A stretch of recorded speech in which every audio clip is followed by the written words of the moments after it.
G'day, I'm live. I got distracted. Oh, why is there no video? There was video when I went downstairs. It's not the camera this time, it's on. Oh, now I see video. Wow, okay. That's a good segue. I know exactly what I want to start with. Last week, when I was, in fact, I think last week it was when my video went off. In case you missed that highlight, that was ultimately down to the fact that in order to try and fix something, well, I don't even know what it was, I had unplugged the micro USB cable, which I'm now checking is actually plugged in, which powers the camera, and it charges the battery, and the battery had obviously drained like halfway through my thing. And I'd unplugged it to fix, as I said, something or other, as I pick up random bits from the floor. But anyway, so someone said on the live stream, g'day James, so someone had said something to the effect of, oh wow, even Troy's like got stuff that's half done in his office. And I made a bit of a comment about this in the blog post attached to last week's video. And then as I was sitting down today, looking around me, I want to show you like how much stuff is sitting around me that is disorganized. Now a camera's fixed to the wall, so I can't pan it around. I have so much stuff within grasp here. Starting with this. This is a very sizable Ubiquiti AI license plate reader camera. And the reason it's sitting here on my desk, which is not where it was a week ago when I did this video, the reason is partly told by the damage, which you can just see on the corner here. Because 2 days ago, the gazillionth tradie to be in this house in the last 2 months backed over the entire camera. Somehow managed, look, this is the second biggest camera we have in this house, somehow managed to back his freaking van over the camera, knocked it off onto the road. I was having a bad day already related to tradies just constantly being in our house and in our space. And I was walking out to play tennis and I noticed this laying on the road. And I was like, maybe it fell over by itself. Maybe I just pull the footage and then we can see old mate backing his van over it. I think it may be okay. It all went purple initially, but then I've plugged it in back in the office and it seems okay. But now I've got to go mount that back down there somewhere, perhaps in a more sturdy position, I don't know, and check that the night mode works and the license plate reading works. And you know, we're going to need an hour for this. Let me do the sponsor before I go on and possibly start using inappropriate language as we get to the other broken bits. And g'day everyone for joining. Thank you. James says, are the smarts on board? Yeah, the smarts are on board. Like this is literally the AI is in here. Ubiquiti does have an AI key, which turn non-AI cameras into AI. So the AI key is a little unit that you'd sit somewhere network connected. But this is as big as my head. Like this is a sizable unit. Even just feeling it, this is probably 2.5 kilos. It looks awesome. It's full like Darth Vader cam. Almost as much as the other one. I'll show you in a moment. Malwarebytes. Big thank you to Malwarebytes and their Browser Guard product for sponsoring my blog this week. Browser Guard blocks phishing, which I do know a little more than I'd like to about after this year. Phishing, ads, scams, and trackers for safer, faster internet browsing. Per my own phishing example, and it was after that that Malwarebytes came on board. I think that between you and I think they saw an opportunity there.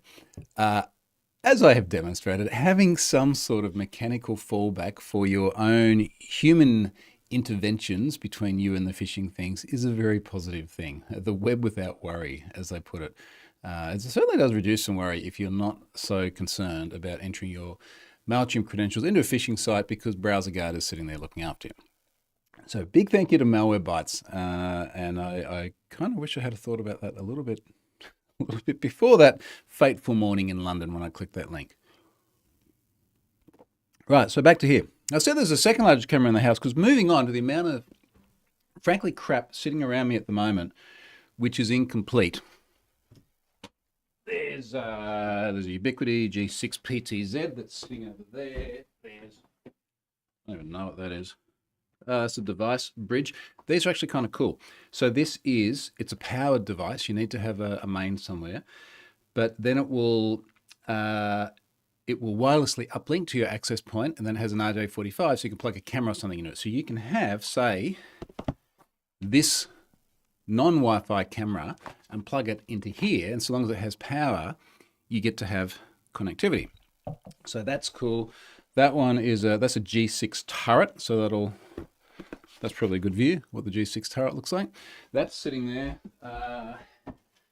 That's a bullet. That is another G6 bullet, was it? It is a G6 bullet. Another G6 bullet cam. That's got to go in somewhere. These are got to go in somewhere. These are Device Bridge Pros. So if you've got distance that you want to bridge, then you put this and this, and they talk to each other, and you get network. And I mentioned bigger cameras. This is still sitting there, ready to go somewhere. This is an AI PTZ, or Z if you're from America. Now, I'm not even gonna. I will pick up just the top bit, just the mounting bracket. That's just the mounting bracket of the PTZ, which, just for size comparison, is freaking huge.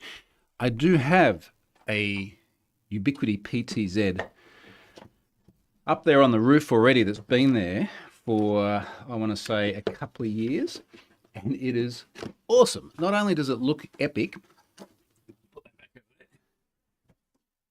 looks epic, but it can do things like object tracking. So someone walks past and the camera just follows them, which is really awesome. The zoom is ridiculous, absolutely ridiculous. Both the mechanical zoom, it's got a physical lens that can zoom, and the digital zoom. It will return to home after following someone around. Like, they're just ridiculously cool. That will go somewhere. I'm just getting started. There's a list of shit in progress on my desk. There's both vernier calipers sitting here, like so, and a micrometer, whichever one it is, for really, really fine measurements of the width of something. And the reason they are there is because I've been complaining about all the IoT light switches and how crappy the Clips or Saturn Zens are. And I'm trying to 3D print the buttons, just specifically this bit. And partly the reason I want to 3D print it is I want to see if I can reliably 3D print it such that it doesn't break, and I can print icons onto these so I know what is a fan versus a light versus a whatever. Incidentally, the Have I Been Pwned swag hoodie, which I'm now getting hot in as I just begin my journey around the room, showing the amount of shit that is in progress. Shellys, where's that one? That's the powder exhaust fan. That's what ends up on the back of a Shelly. That is out because, again, we've got a gazillion tradies here who will never finish, still doing things. That's not alone.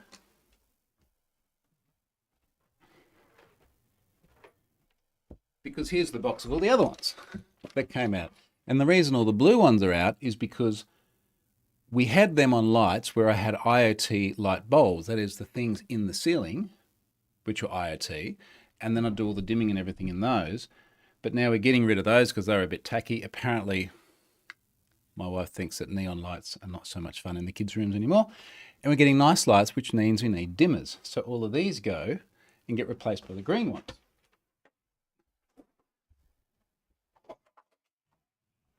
And that means we've been pulling all of these out of the roof. So that is just one handful of about the 20 IoT lights that are laying over there because they're in progress. And where do I even go next? That's an IoT smoke alarm. And I'm meant to be testing this IoT smoke alarm to see if we want to put them all over the house. I can't test it though because it needs a hub. And the Sparky got me the smoke alarm without realizing that we need a hub as well. So while I'm waiting for the hub to arrive, at some point I will take this Spidex Pro monitor calibrator, which I had lost for multiple years. I bought this at the start of COVID to get the calibration on my screens right. Couldn't find it anywhere. Went through one of my many boxes of random shit the other day. Found that. Now I need to, at some point, get this sucker out It hangs over the back of the screen. It's got a sensor. It looks at the color. You adjust the color, and then all your screens are fine. I don't know how out my screens are at the moment. And then the brand new Logitech keyboard here. And the reason this is here is because this one, which is my daughter's, has replaced the one here that is in the rubbish bin because that kept dropping off the Bluetooth the whole time. And I'd come and I'd sit down here after not working for a bit and I could not get onto the Bluetooth. And I'd replace the battery and then I ended up replacing the whole Bluetooth dongle because that was dead, which I think is the reason I had the USB cable out the other day. And I haven't even gotten to the pile. I'll show you.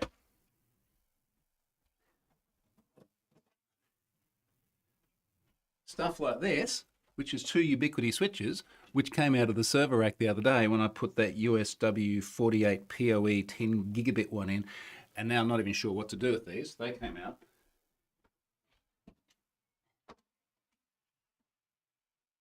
That doorbell's still sitting around because that's the packaging that the new doorbell came in, which is the third version of this Ubiquiti doorbell I've had, because the first one got a really crackly speaker. So they sent a new one to their credit, which was very good. And then it looked like someone had smeared Vaseline over the lens. It looked like it was out of focus. Turns out there is no focus on it. So it was cactus. So they sent me that one. And that one now has a good speaker and a good lens. But I now have 2 of these Ubiquiti G4 Pro doorbells. G4 Doorbell Pro, PoEs. So I now have 2 of those sitting around. One's just got a crap speaker and one's got a crap lens. And why I'm keeping it, I do not know. Maybe it will come in useful one day. We all have a box like that.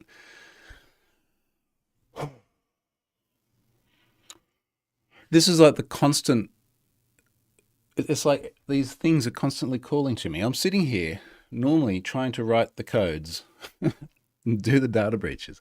And these things are everywhere, calling for my attention. And we didn't even get to my cupboard. Anyway, what's in the messages? James had 3 attempts made in his Facebook account in about a week. Password resets, 2 of my wife's. I occasionally get those on various services as well, or I get like login attempts to my Microsoft account, and then I get a push notice to, actually that was the other thing that's sitting here. All these YubiKeys are sitting here because I'm trying to, I replaced my phone recently because it had a cracked back, so Apple Care replaced it. I do a good deal actually. This is the latest gen. What's up to now? iPhone 17 Pro Max, like the highest end iPhone I could get, and I have Apple Care on it. The back was cracked because I dropped it at some time because I'm a normal person, and it was like $145 just to replace it with a brand new one. That's Aussie dollars too. That's less than 100 American dollars. And it's that expedited, what do they call it? Expedited delivery or something version where you go through the process of claiming the phone. And then they put a hold on your credit card for the entire value of the phone. They send you a brand newie. You roll over to the newie. You send the old one back. They release the hold and they charge you $140 or something. I've just done that with mine and both the kids because both of those are cracked. And we've done it with Shellys before too. So yeah, anyway, where were we? And on, James makes sure to poke the bots about password hygiene, just in case the person closes his account. That's where we're passwords. I get them all the time on my different things. For example, on my Microsoft account, people trying to do passwordless login, and you get the prompt. Now, the great thing about these is you just ignore them and nothing happens. Because you can prompt any known account or any known email address to either enter a second factor if you're using that, well, it's not a second factor, then is it, as passwordless login, or you can send a password reset to any account. Doesn't mean they get in there. Fritz says Troy Sparky must be a happy person. We'll talk more about him later on. We'll talk about actually, I'd like to talk about the Shellys now. We'll do this out of order. Because last week, I showed you, I think I still had a box full of Shellys then. Green Shellys that hadn't been installed. And we installed a total of about, I think it was about 22 Shellys. I was like, how manual is this process going to be?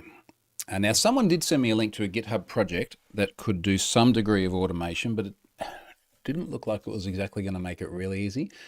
So I just kept going through looking at Shelley networks, which are being broadcast because they've all got little access points built into them. And I kept adding them one by one. And then the kids and I played the game of figuring out which one does what, which wasn't too hard for the ones that actually had lights attached to them. We've got a bunch that don't have lights yet because one of the joys of renovations is everybody wants to wait for somebody else to do something. So the Sparky doesn't want to put lights in some places because the wallpaper isn't done there, and the wallpaper doesn't want to do there because they need the cabinet or whatever it is. So a bunch of the lights had, or a bunch of the Shellys rather, had switches. So they were in there behind the switch. They had power, but they didn't have lights. So it ended up having the web interface for the Shelly open on the screen, getting the kids to go around, like, just keep pressing buttons until I see it digitally come on the interface. Eventually got all those done, had to obviously then name them, add them to Home Assistant, and then persist them down through into HomeKit as well. So the joy of it now is all our iThings, including the kids' iPhones, have all of these lights surfaced in HomeKit, which is a very nice but simple interface, but it also syncs to the watch, so they can ask Siri on either the phone or the watch to turn all their lights off or whatever it may be. So when their rooms are eventually finished and they can move into them, that will work beautifully. So yeah, that I imagine does make the Sparky happy. We, as we progress with our renovations here, and then eventually, like literally knocking down the house next door and extending out to there, he'll be very involved in doing IoT things, very involved in doing network things. I'm trying to get fiber from my desk here through to the UDM Pro, the Unified Dream Machine Pro, and then through to our internet connection. Now, though we only get gigabit's very good, frankly. We have a gigabit connection, but I'd love to be able to get fiber all the way. I was going to say from my keyboard, from my wireless keyboard, from my PC here, all the way through to the internet backbone. I think that would be really cool. He'll be doing that. We're doing some cinema stuff as well, so there'll be another rack and all sorts of things there. So yeah, you're right, mate. The Sparky, I imagine, is very happy. No Z-Wave. I've got a lot of Zigbee. I've got a lot of Zigbee that's playing up a bit at the moment as well too. I've got too many Philips Hue outdoor lights for the garden that are now just blinking. And I'd fix them, but as you've seen, I've got a lot of shit to do around here, so I need to devote time to stop the lights from blinking. Anyway. Scott's here. G'day, mate. It's been getting loads all day. Oh, okay, password reset. Anyway.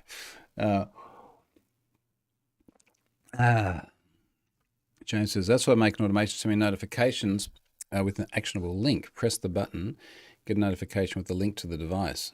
What was that about? I think I missed some context there. Matthew says, NBN speeds are increasing to 2 gig in mid-September, by the way. I did not know that. Wow, okay, that's really good. I will say, in fairness, I know we all want the highest speeds and everything. There are very few times that I'm actually able to use anywhere near the gigabit connection we have. I was speaking to a mate the other day and he's like, look, I'd like to get some Wi-Fi 7 access points for faster connectivity for, like the phones and so on. I was like, well, what are you getting at the most? So, like 140 megabits or something. What are you doing on a phone that needs more than 140 megabits? Like if you're streaming media, what's that max out at? Probably about 20 megabits. Can you even get 20 megabits down from Netflix or something like that? You're not downloading no one's downloading the data breaches on their iPhone, for example. So I'm kind of fascinated as to what the valid use cases are. And of course, in order to maximize more than 1 gigabit, you've got to get the entire chain being able to support 1 gigabit. The connection out to wherever it is for us in Australia, probably on the other side of the world where the content is, the ability for them to stream it at that speed. And we don't have enough parallel usage of different devices to different places to ever get near that. I mean, if I jump into my Ubiquity dashboard now, even whilst live streaming, let's see how much we're actually using. At the moment, we're doing about, put it this way, it's usually measuring in kilobits down, and we're doing about 10 megabits up. So this live stream would be the one consuming the 10 megabits up. But down, we're oscillating between kilobits and about 2 to 3 megabits, which doesn't seem like a whole lot. And then if I run the speed test from my Ubiquity device, I should be getting about 900 something megabits. Here we are, 920. So gigabit connection, we got 935. Seems about reasonable. Getting about just under 400 up. So basically one gigabit down, 400 megabits up. Now, having said that, I will take the 2 gigabit option when it's available, just because I want all the speed possible. And then I got to solve the problem, which is that a lot of the backbone, pretty much all of the backbone of Ethernet cabling we have here is Cat5, so we can't get more than gigabit internally within the network anyway, which is why, as I look over my shoulder, where there will be another, well, there is a house at the moment, but there will be an extension of our house.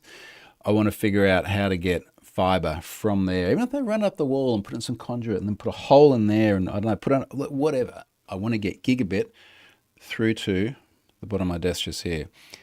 So not gigabit. I want to get fiber, which will then give me, what does fiber give you? Lots of gigabits. So that's on the list. But yeah, cool. Thanks for letting me know that. I'll keep an eye out. That's cool. Aaron said, did someone's locked Twitter ramblings make any sense? Oh, who knows? You too. Try and be, I have to admit, it would be nice to have more descriptive titles than weekly update. What do you think? I think I don't have time for it, if I'm completely honest. I've just got so much stuff that is in progress that I would like to do. So I give them a title and I put a short description of the things that are going to be in there and I leave it at that. And honestly, there's so many things that would be nice. And I'm not saying that to be disingenuous about it, but I suspect Scott's listening to this, nodding his head for his situation as well. I feel so stretched. It's just ridiculous. So anyway, yeah, sorry. James is a YouTuber with 10, but the stream server caps out before he does. Yeah, well, I mean, even when I look at what are the stream stats I can get on YouTube over here, I think you get some stream stats. What do we get here? Oh, here you go, stream health. Stream settings, stream health. It's not the settings, the stream health is excellent. So whatever excellent means, I'm still only doing across the entire network, which incidentally, the entire network at the moment has 187 clients on it. This is my home network. It has 187 clients. It's actually getting a lot less because that big bundle of IoT lights that I held up before, every one of those had an IP address before. And now they get pulled out and there's one IP address because there's one Shelly controlling all those lights. So the entire network, including this live stream, which has excellent health, is doing 10 megabits. We have 100 times more capacity as it is. So yeah, you're not going to be, I mean, what kind of video you put? You're going to be pushing video that no streaming platform is going to want to process and push down to everybody else anyway. As Aaron said, Troy, talking live stream isn't description. A lot of time, I never know what I'm going to talk about. I work it out as we go. And I saw your last comment here, you too. Yep, look, I get it. I'd like to do more. Yeah. So Scott laughs and nods. Now, Matthew, back to the NBN, says, so NBN, for folks in other parts of the world, is our national broadband network. That is our public sector funded get fast internet to all of the places thing. That is what has given us fiber to the home. So we do have fiber running into our garage at the moment. We then have resellers that sit on top of that and then they sell you the package. Matthew says the nicer upgrades in September is the upgrades to upload rates, essentially doubling the upload bandwidth and keeping the price the same or lower. It's not always the same in other parts of the world, but in Australia, we do not have anywhere near parity on upload versus download. Now, for me to get 400 megabits up, I'm using Aussie Broadband and I have been paying more than $400 a month Aussie dollars, so nearly 300 US dollars a month. It would be significantly less if I had like 100 megabits up. And the reason I have that speed is because I do upload so much stuff, like uploading data breaches to HIBP, for example, where I do need a lot more than 100 megabit. Now, interestingly, Aussie emailed me, I want to say about a week ago, and they said, good news, your price is coming down. The price of that plan is coming down by about 2/3. What price ever goes down at all, let alone 2/3? So that's good news. But yeah, good to know that as well, Matthew, because hopefully then, as we get through to, well, that's next month, isn't it? As we get through to next month, we can try. I'm going to get the 2 gigabit. I can't use it, but I'm going to get it anyway. Maybe what I can, yeah. Okay, we'll see. Scott says, if you had Cat 5, you can push 5 gigabits as long as any individual run is not longer than 100 meters. Oh, well, that's it. Well, I wonder if I have something else.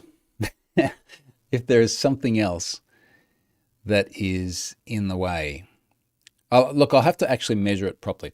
The only time I really feel it is I have rack-mounted NAS devices. And if let's say I'm copying like a multiple terabyte data breach from my PC here into the rack, and it just grinds. Now, is that the speed of the cable or a connector somewhere, or the NAS device just not wanting to receive it any faster? I don't know now. You got me wondering. Yeah, interesting.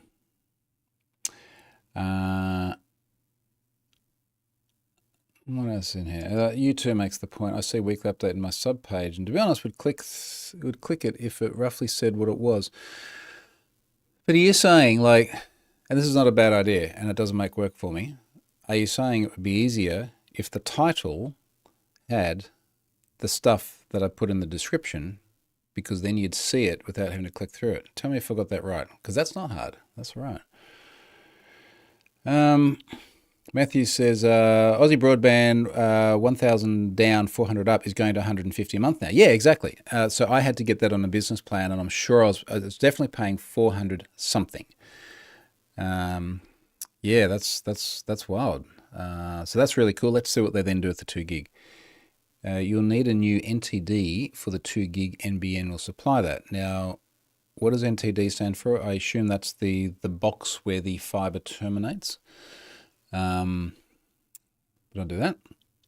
James says that YouTuber does 4K. YouTube used to choke at about 55 minutes when he would do a live. But even 4K, correct me if I'm wrong, but 4K is 4 times as much picture as about 1920p, isn't it? So is it 4 times as many? Is it like 40 megabits? I don't know.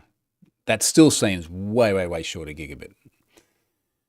Aaron says, does your big Dream Machine router offer any benefits over a Soho router? Forgive my ignorance. Yeah, well, first of all, it looks really cool. So there's that. Generally, that Soho sort of stuff is very limited in configurability, which is fine because for the mums and dads out there, that's all it really needs. I think increasingly over the years, they've had things like satellite access points so you can mesh network and get coverage in other parts of the house. The Dream Machine routers will have things like, I think the latest ones have Unify Protect in them as well. So if you want to have cameras, it's got a recording device too. And of that Dream Machine range, there's the little desktop Dream Machines. There's the Dream Machine Pro, which is rack mounted. There's the Dream Machine Dream Wall, which is a flat wall mounted massive device that then has a bunch of Ethernet ports in it as well. So effectively, it's got the switch built into the Dream Machine too. So yeah, there's lots of stuff in there. Random Geocacher says 4K is 4 times the size of 2K, which is 1080p. So yeah, it surely can't be any more, I guess, depending on the encoding quality as well, than about 40 or 50 megabits, which is still only about 5% of that gigabit connection speed. Anyway, where were we? If only I'd put what I was going to talk about in the title today, I'd actually be able to figure it out. I put it in the tweet, didn't I? Multiple blog posts this week, which is good. Not major stuff. Some of it not major stuff, but just the little things. And in fact, going through the logical order of things here, actually, the logical order, now that I found my tweet, was the the reseller portal. So I even wrote the blog post. I have a complete, ready to publish blog post about why we're banning resellers from Have I Been Pwned. And there are so many reasons. So Scott and I had this discussion on the phone the other day as well. And they're like a necessary evil in the ecosystem of subscription services, where there can be a value-added reseller. That is apparently a thing. I am yet to see one. I see a price-added reseller all the time, where they take a product like our Have I Been Pwned subscription, and if our Have I Been Pwned subscription is $100 for the sake of argument, they will make it available to a customer for the low price of $150. And people pay it.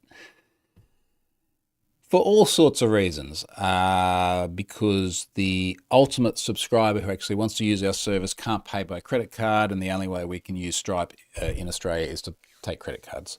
Or the ultimate subscriber has a corporate policy that says you must use this reseller for everything. When I was at Pfizer, we had to use Software House International, SHI, for everything because reasons, and Neville in procurement needs to make some money or something. Wow. So there was that. So we'd have resellers. We offer a service where you go to the website, you put in your credit card, and you get the service straight away. And we've got terms and conditions because it's our service, we can do that.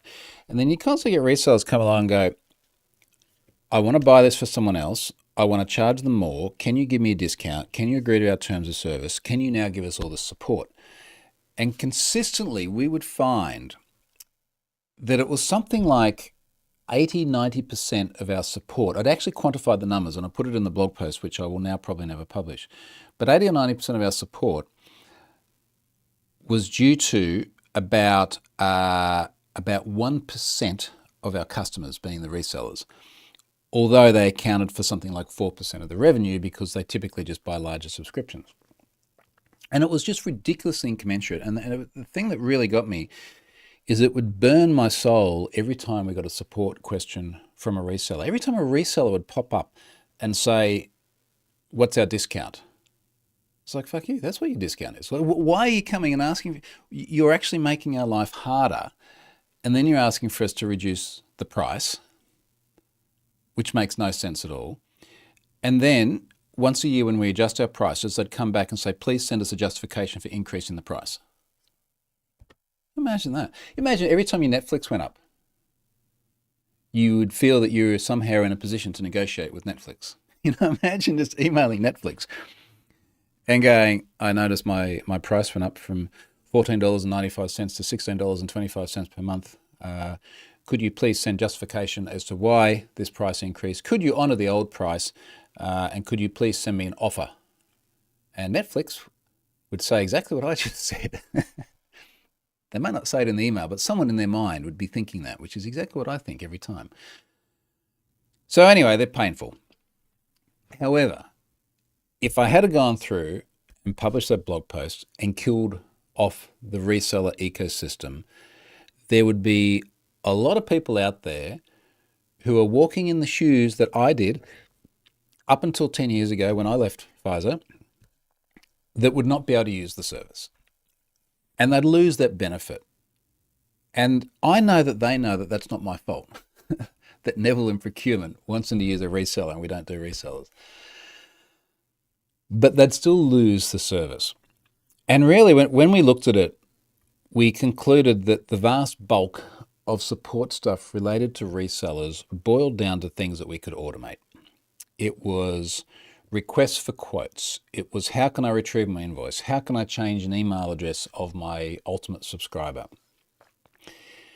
So we built it, and this was part of the plan with the relaunched branding for Have I Been Pwned and the new website. We would build a reseller portal, and we built it. We launched it on Friday, just after the last live stream. And it's working, which is great. We're still getting queries from resellers at the moment, but at least now, like a query comes in, there's a Zendesk ticket, we just got a macro. It's like, here's the KB that explains how to use it. Good luck. And there are still a couple little edge cases left yet that we need to build, but yeah, it's now there. So we can now support resellers who I still vehemently dislike. Don't get me wrong. I'm not gone soft on this. But there's a place where they can go and self-service everything. And as we get new queries and things come up, look, basically every time we get a ticket, and I'm looking at my wall over here, we got a lot of tickets last night due to the thing I'll talk about in a moment. But every time we get a ticket, first thing we're thinking about is how can we not get that ticket in the future? So how can we make sure that the thing the person is asking, they can self-service so that we don't have to deal with it, and then they don't have to wait for us to deal with it. That's the goal.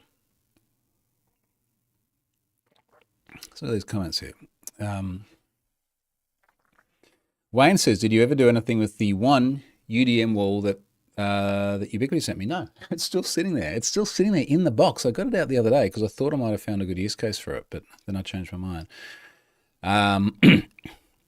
No, it's still sitting there, and it looks awesome. So it's a bit of a shame that it doesn't have a good use case at the moment. U2 says the coffee looks good. Yeah, well, I mean, it does now, but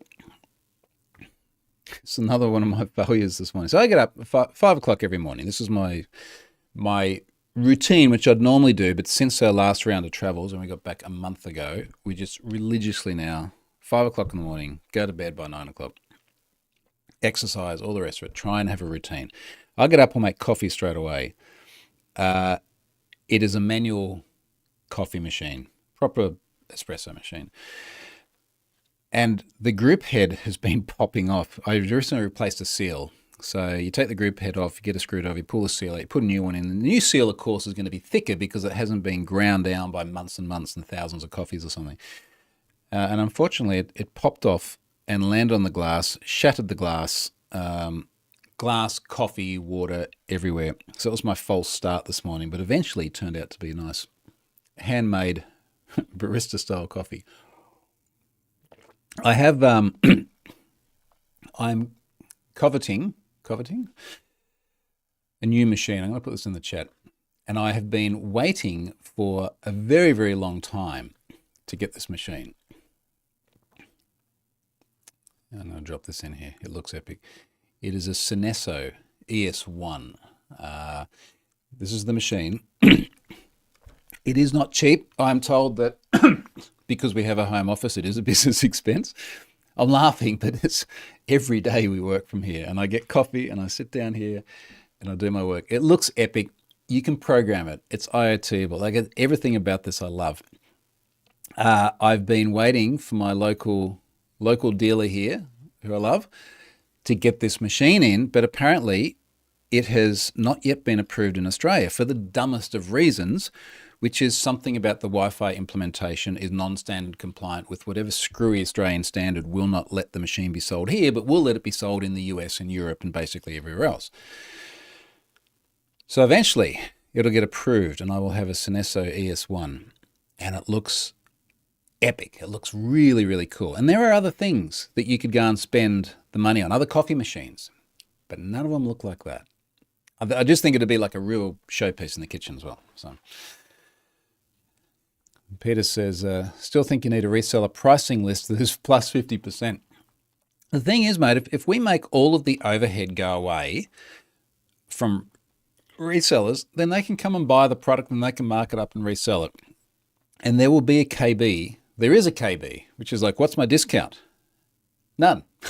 Next question. No, actually, don't send us any more questions. Just go and buy the damn thing and get on with it. It's frustrating. ZR says, are you trying to use some LLMs to do some of the initial triage of these annoying tickets? Yeah, we are. In fact, if anyone is interested, if you do go to support.haveibeenpwned.com, down the bottom right, you'll see a little speech bubble. That is Zendesk's AI. We really, just in the last couple of days, have been working on refining that to try and get it right, or to at least get it better. And it actually seems to be pretty good. We do see all the prompts that are written. we see, I'm laughing now because I just remembered something. We see the responses from people when we first put this out. Like we just turned the feature on and didn't really think about it, and then we discovered a couple of days ago that some people had found it and been using it. Probably not as many that should. And we're reading through the interactions that people are having with it, and Charlotte's like, "Come on, have a look at this one." And there's a guy asking a very reasonable question, but the AI in this case just does not understand it and is giving stupid answers. And eventually this guy in the chat is like, "For fuck's sake, this is not what I mean." I was like, dude, I feel your pain. I totally feel your pain. So anyway, it's another one of these things that we need to get better, because the reality of it is most of the questions that are asked in our support system are already answered online. We know the answers already. So we don't have to deal with that. Or we shouldn't have to deal with that. The AI should be able to look at it and go back and go, "Oh, I know the answer for this. I've seen it before." So we are sort of in the process of training it and making it better at that. But yeah, you're right. The LLMs can actually do a lot of that for us.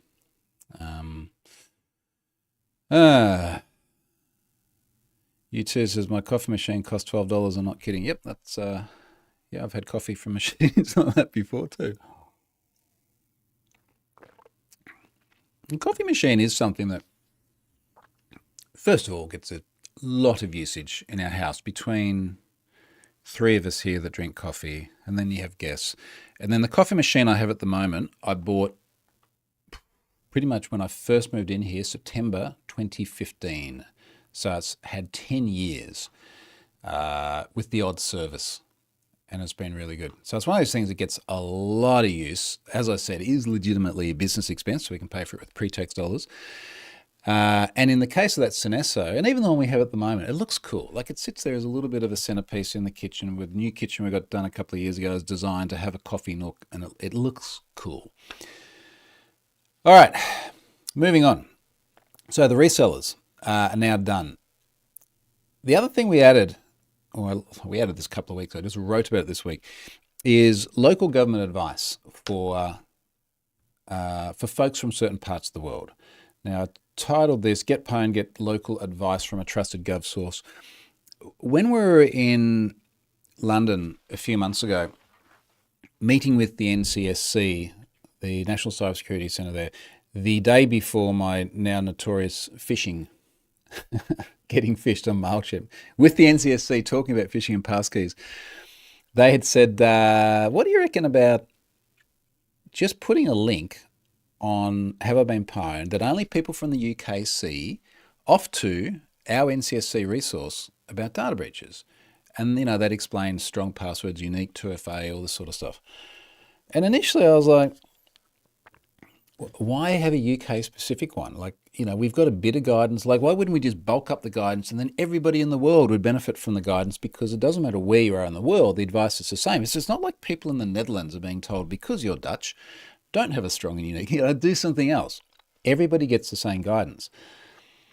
And then he said, well, the reason is that if someone sees an authoritative resource, you know, they see British NCSC imagery, and they're like, "I know these guys, that's my government." And then they go to a page and they read information about data breaches from the local government. That has a gravitas above and beyond generic advice from the website with the funny name. I was like, yeah, actually, now that you put it like that, that does make sense. And that helps our objective of ultimately trying to help data breach victims. So let's just do that. Now, there's some mechanical things that are still in the works to actually make that happen. But during that time, I had a chat with the NCSC in New Zealand. They have one as well. And I mentioned that to them, and they're like, yeah, we got a guide, just link to that. It's like, sweet, done. So now, if you're in NZ and you go to any of the breach pages, such as Data Troll, which we'll talk about in a moment, you will see on the right-hand side, you'll see a little NZ flag. It looks like an Australian one with red stars and one less. And it says advice for NZ users. New Zealand's National Cybersecurity Centre consumer and small business website, Own Your Online, publishes guides for locals to help protect themselves from information leaks. NCSC logo, Own Your Online, read the guidance, job done, happy days. And now you only see that if you're in NZ. I think we'll have Australia on there very soon as well. And as I travel and speak to different governments around the world, we're just asking them if they'd like to do the same thing. It's a bit of a no-brainer, really, because it doesn't cost anything. It's supporting and encouraging government resources. It's interesting how much government agencies in particular tend to be underfunded. They're looking to partner more with industry. They need good support. They'd like their message amplified as much as possible. This is a really good contextual place to put it. And whilst the UK, NZ, Australia, most of the folks there can go and read English advice, imagine other parts of the world where you don't have the same English literacy. That's a really, really good use case. I would be very happy. So for argument's sake, it's France, which has surprisingly little English compared to the rest of Europe generally. If the folks in France would like to put a message on there in French that only faces people who come from France, great job. I would put French language message there on that Have I Been Pwned page, link through to a French resource, or wherever you are in the world. So we can locally localize. You know what I mean. We can give the content to people in a familiar fashion. So I really like that. I think it's just a really simple thing. And it's just, just one more little help the victims.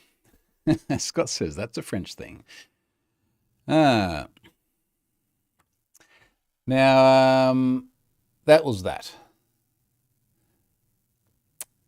Data troll. Let's talk about this data troll stuff. Now, this comes back to in June, I think it was around June 20 from memory. We're in Europe, different trip to when I got my MailChimp handed to me. In Europe, doing our Have I Been Pwned Grand Alpine tour. Would have been the start of that trip, middle of that trip, somewhere. And suddenly there's all this news about like world's biggest data breach, like 16 billion records. And as soon as I started seeing all these headlines, it's like, this is definitely not going to be what it sounds like. And it was kind of crazy because as best I can tell, that story started with Cyber News and it just got picked up by mainstream media in ways, look, I would argue the original story was a bit hyperbolic anyway.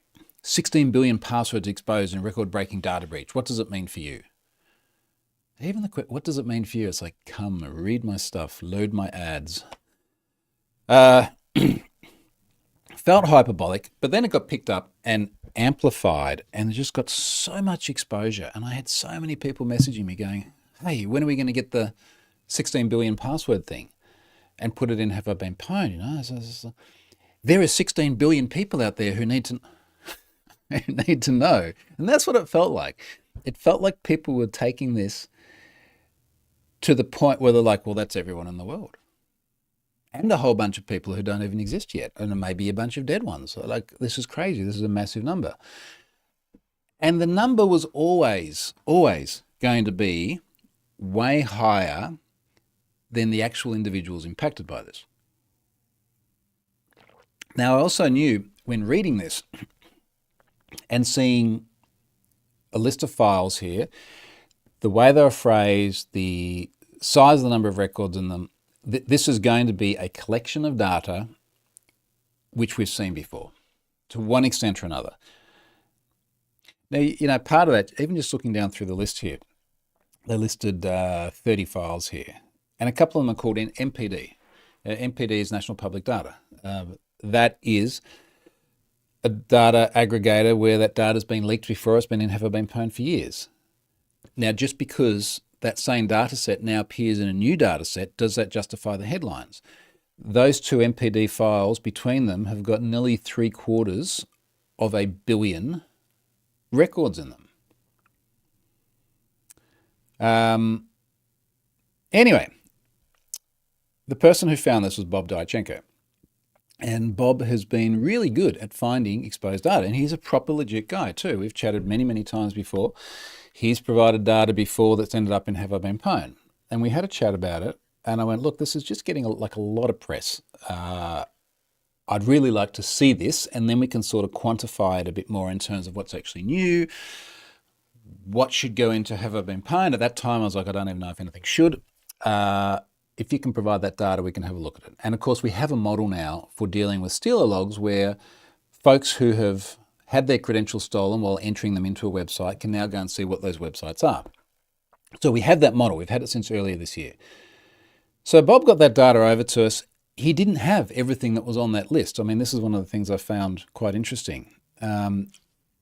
Now, don't quote me here because it's not the discussion we had, but I was wondering if part of it was, I think a lot of this was exposed in Elasticsearch instances because we ended up with JSON data, and you can easily see a count of the records from that exposed data, but you don't necessarily need to see all the data in order to have the count. So I wonder if that's where some of these headlines came from, where the data itself wasn't necessarily obtained, but the high-level counts were.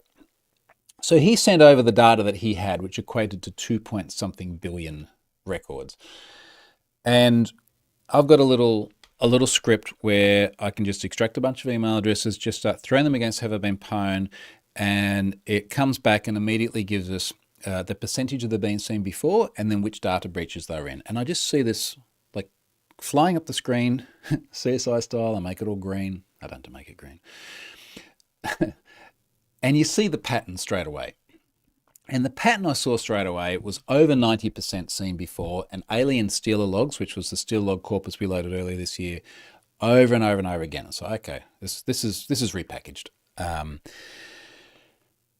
But of the corpus he sent with the 109 million email addresses, there were still more than 4 million we had never seen before. There were email addresses we'd seen before, but not in stealer logs. There were stealer logs that we hadn't seen before. And I think what you got to remember is it's not like somehow we missed something, but in the first instance of the alien stuff, but there are so many different corpuses of stealer log data floating around. There are so many different Telegram channels making this data freely available. I'm obviously not going to name them, but there's so many channels you can go to right now and download billions of email address, password, website they've been entered into for free. A lot of them are old, a lot of them are recycled. A lot of them are the taster to then hopefully, well, the bad guys are hopefully have people then go and pay for the fresh stealer logs, the logs that are only just coming through from infected machines. So this is effectively what it was. It's largely old recycled stuff. And as I was like spinning through the various news headlines, in fact, I'll put a link in the story here. If I go to the story and I look at these, I really like the AI image here. I know some people are definitely sitting there just angry that I've used an AI generated image. I've literally had emails from people saying, I really don't like you've used AI slop. You should go and use free stock photos or pay for them. Why don't you do that on your blog post, mate? I know I don't feel like paying for images to illustrate a blog post. Anyway, somewhere in here, I've linked to a Google News search for 16 billion passwords leaked. And you just look at these headlines. The most recent one, why is this one only from 2 hours ago? See, the thing that ultimately had me pull the trigger on this is last week, I got up, I have Google alerts every night for mentions of myself or have I been pwned, and there was one from AOL in there, and I put this in the blog post. I'm going to try and get back to this. Where was it? Put in the blog post. It's from AOL. This is not even funnier now. So this is from AOL on August 7. How to stay safe after the 16 billion password leak. Now, somewhere in here, where does it say? It said something to the effect of don't be too alarmed. But the image they used to illustrate it, it's just got like, it's a map of the world. It's red. There's exclamation marks everywhere. It is basically like nuclear holocaust is coming. Don't be alarmed. What I find fascinating is only 2 hours ago. Well, hang on. How come? All right, no. All right. So this then has popped up in the Google search from 2 hours ago, but there's another one here dated June 23. Urgent alarm issued after mother of all data breaches. It's just not. see 16 billion passwords exposed. Do this ASAP. And I just got to drop this in the chat because the image is quite funny. There's a guy sitting at a PC with a hoodie, so same as usual. But he's not got the classic Guy Fawkes mask on. He's got, I don't even know what that is. That's not like a hockey mask. I don't even think it's actually that scary. And then the title of the image is Hacker Sits at Computer. But you see what I mean, right? It's very hyperbolic. Just look at the Google News story. If I spin down, silent breach exposes 16 billion passwords. 5 things you must do now. That's from Forbes. The Cyber News one we've mentioned. There's the ABC in Australia here. Billions of logins for sites such as Google and Facebook leaked online.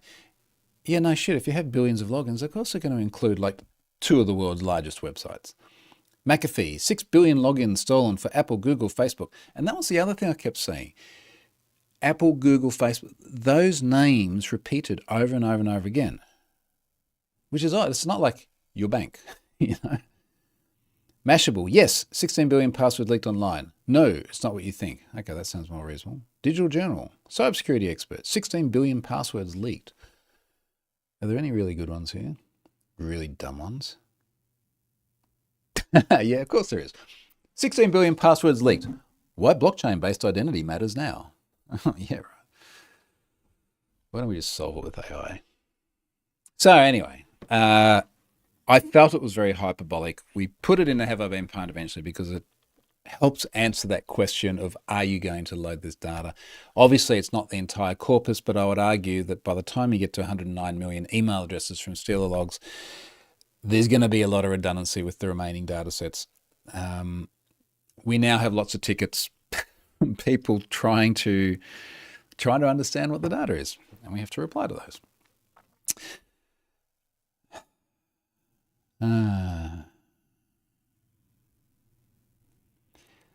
Al Tate says, Troy, did you see the Wi-Fi Pineapple pager? I saw Darren Kitchen from Hack5 mentioning some stuff about that. I haven't looked at it properly. It's been a long time since I played with Wi-Fi Pineapple.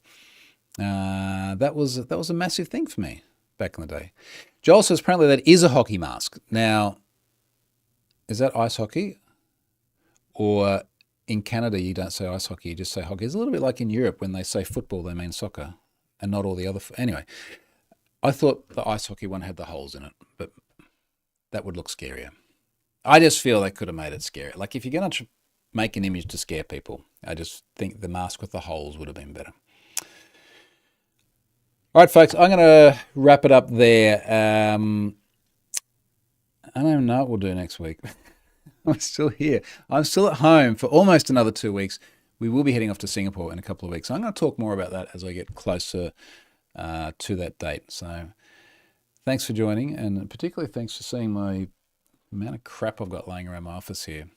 So you are not alone if you have many half-finished technology projects around you. See you, folks.